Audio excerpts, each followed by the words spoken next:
శ్రీకాంత్ రెడ్డి గారు నమస్తే.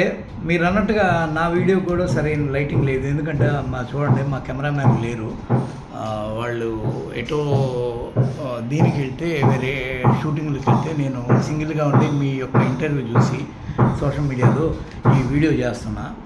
నిజంగా అయితే ప్రతి రివ్యూయరు సినిమా తీయలేడు, మీరు కరెక్ట్గా చెప్పారు. సినిమా తీయడం చేతకాక లాస్ట్కి రివ్యూలు తీసుకొని బతుకుతారు మీరంతా అన్నారు.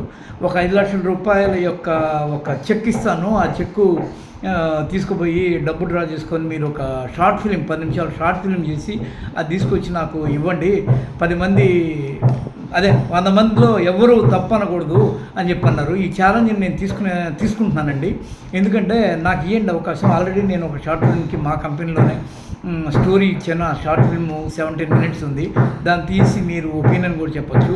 ఇంకో షార్ట్ ఫిల్మ్ కూడా అనుకుంటున్నాను, దాన్ని నేను తీసి 100% అందరినీ మెప్పిస్తాను. ఇది నా ఓపెన్ ఛాలెంజ్కి మీ ఓపెన్ ఛాలెంజ్కి నా కౌంటర్ ఛాలెంజ్.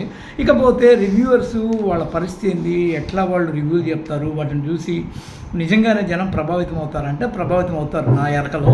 ఎందుకంటే ఒక ప్రామినెంట్గా రివ్యూలు చెప్పేవాడు కొన్ని మంచివి కొన్ని చెడ్డవి, ఇది బాగుంది ఇది బాగలేదు అని చెప్తూ ఉంటాడు. వాడు చెప్పింది బాగున్నట్టుగా వాళ్ళకు అనిపిస్తే వాళ్ళు కనెక్ట్ అవ్వడం మొదలు పెడతారు. ఇది గత కొంతకాలంగా జరుగుతూ అసలు ఓవరాల్గా బాగున్న సినిమాకి బాగలేని సినిమాకి ఒక స్పష్టమైన తేడా ఉంటుంది. ఎవరైనా చిన్నపిల్లలని చెప్పవచ్చు. అవునన్నా కాదన్నా మీకు కమలహాసన్ ఈ సందర్భంగా ఒక మాట అన్న విషయం నేను మీకు చెప్పదలుచుకున్నాను. అదేంటంటే ఫస్ట్ ఆఫ్ ఆల్ ప్రేక్షకుడి కన్నా మించిన రివ్యూర్ ఉండడు. మనం చాలా భారీ ఎత్తున ఎంతో సినీ మేధస్సును వాడి సినిమా తీస్తే వాడు లాస్ట్కి తూచి అంటాడు.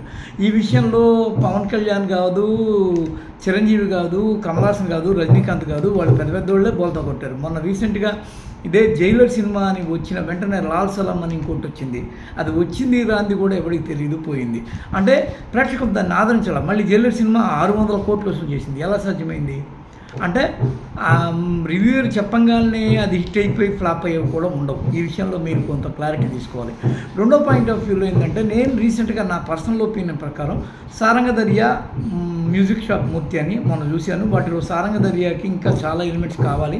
ఆ డైరెక్టర్ అనుభవరాహిత్యంతో ఉన్నాడు, అతనికి సినిమాని మేక్ చేయడం సాధ్యం కాలేదు అని చెప్పేసి నేను దాన్ని చెప్పడం జరిగింది. ఎందుకంటే సో ఆ సినిమాని డిస్ట్రిబ్యూట్ చేస్తున్న ఒక డిస్ట్రిబ్యూటర్ నన్ను అడిగాడు, మీరు చూశారు కదా ఉన్నట్టు చెప్పాలి అంటే నేను ఆయన కోసం ఉన్నట్టు రాశాను. దానిలో బ్యాడ్ థింగ్స్ అన్నీ చాలా ఎక్కువగా రాశాను. దానిలో ఒక కామెంట్ కూడా రాశాను. శైలజ అదేదో సినిమాలో సాగర్ సంగమ సినిమాలో అనుకుంటా, శైలజ డ్యాన్స్ చేసే దానికి ఓల్డ్ సీనియర్ అయిన కమలహాసన్ రివ్యూ రాస్తాడు, బ్యాడ్ అసలు పంచభూతములు అంటే అవి కావు ఇవి అని చెప్పేసి. ఆ కోణంలో చాలామంది హర్ట్ అవుతూ ఉంటారు, కానీ అసలు విషయం అయితే వాళ్ళకి తెలియాలి. మీకు నిజంగా రివ్యూ రైటర్లు చెప్పిన దానిలో కొంత ఆర్గానిక్ రివ్యూస్ ఉంటాయి. వాళ్ళు చెప్పింది విని మీరు దిద్దుకోవచ్చు. తప్పు వచ్చే సినిమాకి అరే వీళ్ళు ఇట్లా అంటున్నారు కదా, మనం దీన్ని దిద్దుకుందాం అనే కోణంలో దిద్దుకోవచ్చు. అది మీకు చాలా బెస్ట్గా ఫర్దర్గా మీకు యూజ్ అవుద్ది. ఇంకోటి, నాకు మీరు 5 లక్షలు ఇస్తే ఖచ్చితంగా మీరు మెచ్చే ఒక షార్ట్ ఫిల్మ్ అయితే చేసి మీకు చూపిస్తానండి.